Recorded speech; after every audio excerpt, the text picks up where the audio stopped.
Annyeonghaseyo, sebelum nonton jangan lupa subscribe dengan komen, dengan like. Thank you.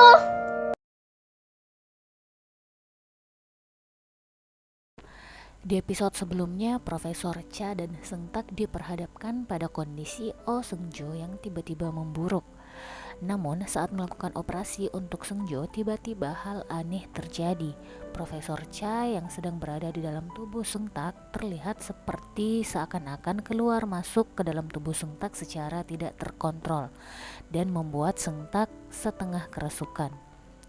Hal tersebut juga ternyata dirasakan oleh Profesor Cha, dan saat keluar dari tubuhnya ia meminta Seung-tak untuk mulai menjaga tubuhnya.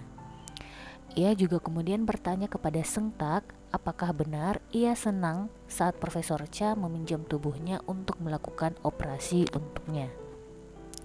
Karena hal tersebut bukan hanya terjadi sekali, kejadian aneh tersebut juga kembali terjadi saat Profesor Cha marah dan berusaha memukul kakak Sejin.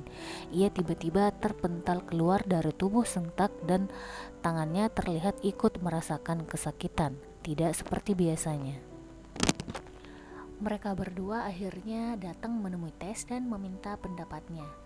Tes berkata kalau hal tersebut masih terus-menerus berlanjut, maka mereka justru akan membuat orang lain berada dalam masalah atau bahkan dapat menghancurkan hidup seseorang. Hal tersebut terbukti saat Profesor Cha dan Seung-tak berusaha untuk menyelamatkan Choi Hoon-gil melakukan operasi untuknya, dan setelah melakukan operasi untuknya, kondisi Choi Hoon-gil malah justru menjadi semakin parah atau menjadi sekarat. Melihat kondisi Hoon-gil memburuk, Profesor Cha dan Seung-tak sangat merasa bersalah dan mulai merasa frustasi. Tes juga kemudian memperingatkan bahwa kondisi yang dialami oleh Hoon-gil juga bisa saja terjadi pada Profesor Cha dan memintanya untuk berjaga-jaga dan tetap waspada. Nah, kemudian di kondisi lain ada Sejin yang makin merasa aneh terhadap tingkah laku Seung-tak. Ia merasa bahwa tingkah lakunya semakin mirip dengan Profesor Cha. Karena tidak mau terbawa perasaan, ia kemudian mulai menjaga jarak dengan Seung-tak dan meminta Seung-tak untuk tidak terlalu sering mengunjunginya dan hanya menemuinya saat ia membutuhkan sesuatu saja. Nah, Seung-tak yang merasa bersalah akhirnya memberitahu Sejin yang sesungguhnya bahwa sebenarnya selama ini firasat Sejin itu benar. Bukan dia yang mendekatinya selama ini, melainkan Profesor Cha yang sedang merasuki tubuhnya.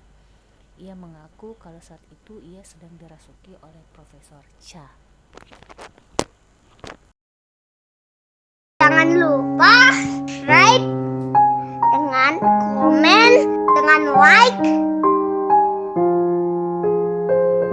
Thank you.